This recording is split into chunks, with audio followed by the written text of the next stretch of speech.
Hey, buddy. Hope you guys are doing all right. So this was just off the top of my head, but I did make sure that each one of these things that I've listed down here is able to be treated with hemp. But there's even more ailments that hemp is able to cure. So this is not everything, but this is a good start. Give you a good picture of just how vast and versatile this plant really is. It's really quite amazing in my opinion. But anyway, all right. So hemp and other organic medicines, that's tinctures and supplements. So, cancer, the global oncology industry is worth $147 billion approximately. The neurodegenerative diseases market of 2021 is worth $43.7 billion approximately. Arthritis, so global arthritis market was worth $4.3 billion approximately. Anxiety, so they kind of lumped anxiety and depression meds into the same thing. The global market for anxiety and depression is worth $19.3 billion approximately. Epilepsy, excuse me, global epilepsy market valued at $7 billion approximately. Headache, so migraine drug market is worth $5.4 billion in 2022. Gout, the market size value in 2021 was $2.2 billion approximately. Immune deficiency, so global market worth is for immune deficiency medication was $7.8 billion approximately.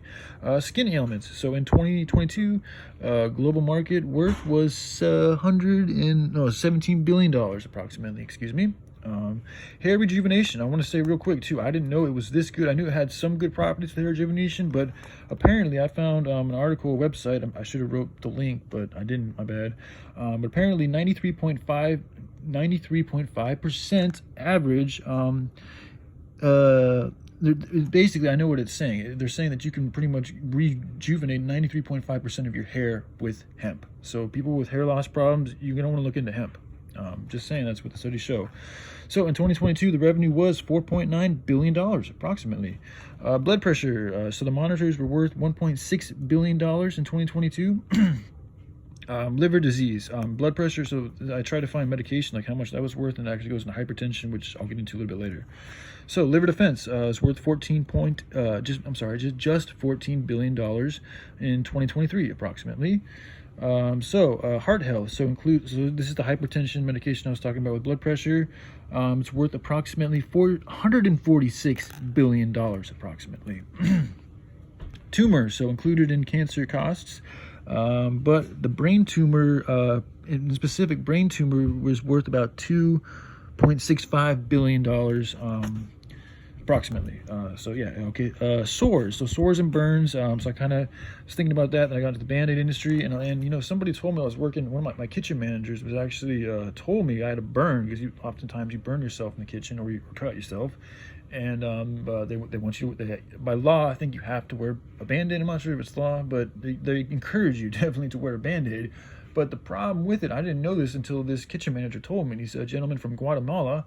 He's like, your wound needs air to help heal. Like, I didn't realize that shit, but I think it really does. And most of the time, whenever I get any type of scrapes or bruises or cuts, I haven't used a Band-Aid in fucking forever, and I have never received one infection. Now, I also consume a lot of hemp seeds every day, so my immune system's probably operating at a pretty high level, but that's probably why a lot of people get fucking infections and stuff, because their immune system isn't operating the right way, and they're constantly bandaging it up, keeping it from being able to breathe and get oxygen, which I guess apparently it needs to help heal. I'm going to do a little bit of research into that, but I trusted him, and like I said, I haven't worn a Band-Aid in a very long time, and I've had numerous scrapes and bruises and all types of shit, and I haven't received a infection in a very long time either. So, but I also think a lot of that's to do with my diet, or consumption patterns and activities. All right, let's move on here. So infection. So now we're talking about infection. It's funny. So the infection control market was worth $58 billion in 2023. So addiction meds and stuff like that is worth $42 billion in 2020. So the global wellness industry is worth $1.5 trillion. Now that probably incorporates a lot of what I just talked about, but that's just a fact I want to share with you guys. So hypertension medication, blood pressure meds, industry was worth $20.5 billion in 2021. Heart disease, okay, this is interesting too. So heart disease costs the U.S. about $216 billion in terms of just people not being able to do their jobs, just like the cost that it takes to take care of these patients. Just it's costing America a lot of money because people don't have good hearts, and a lot of it has to do with the diets and the type of things that we do, the stresses. All these things affect your heart health, and hemp is able to help. It's anti-inflammatory, so it helps expand and opening. It helps you open up your blood vessels so that blood can flow easier through your body and through your heart. Thus, and when that happens, the heart doesn't have to pump as hard to get blood through your whole body because it has wider veins. Makes sense, right? So global opioid market was valued at $22.8 billion, approximately.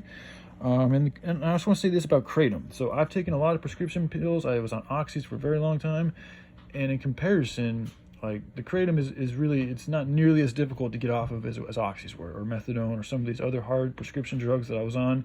The withdrawals last a whole hell lot longer, and they're fiendier. Like you really fiend. Like I remember oxys, man, I felt like I couldn't live without getting my next high. Like I would really fiend for that shit. Like kratom, it wasn't like, I mean, yeah, I'd fiend for it, but it wasn't as urgent. Like it wasn't as strong. Like it was more of like me just choosing to indulge. It wasn't like I really had to have it. Like these prescription drugs, I'm telling you, they put something in there that makes you want to continue to do them, especially with oxys or opiates or methadone or any of these really powerful fucking, even Suboxone itself is very powerful too and has really horrible withdrawals.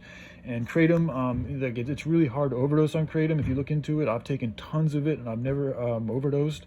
I've gotten close to having breathing, like I've been really fucked up on pills before, but I've never overdosed. But I have been to the spot where I had to keep myself up because I could tell I was having trouble breathing, specifically from being fucked up. And I was afraid to go to sleep because that's how you die, is you fall into a coma because your heart rate just goes into a lower respiratory rate. And you get to a point where it can't keep beating because you have so much drugs in you and you're already asleep, and then you just fucking die in your sleep. So it's not good. And kratom doesn't seem to have the same effect on the human respiratory system as opiates do. And it also helps with pain management in the same way that opiates do. So it's a very good alternative to things like Oxycontin, methadone, heroin, fentanyl, all these things. So anyway, not that I'm trying to encourage people to go and try kratom, but if I'd rather see people doing kratom than all these other fucking crazy things. So that's just my experience, my 2 cents on the whole thing. And that can also be used for pain management. Instead of prescribing people all these addictive painkillers, you can give them kratom.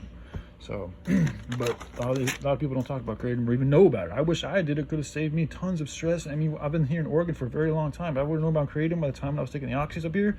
I would have just gone and bought myself kratom because I've always been a worker. But I mean, there was a time when one Oxycontin would cost you $40, and I was at a time that it would take me 4 of those to get the high that I wanted. So I'd be spending $160 for one fucking high. Now that high would last me multiple days sometimes, but still, it's $160 for fucking, one ticket essentially, when kratom is far less expensive. So just there's multiple reasons why it's a much better alternative than these prescription drugs that these pharmaceutical companies and our health system perpetuates. So, all right, I love you guys. Hope you have a good day. And oh yeah, and the cumulative value that I found of all these right here was $617 billion approximate. And then it's also good to remember that there's a $216 billion cost due to health problems. And some people having cardiovascular issues. So, all right, I love you guys. Hope you all have a good day and take care. Bye.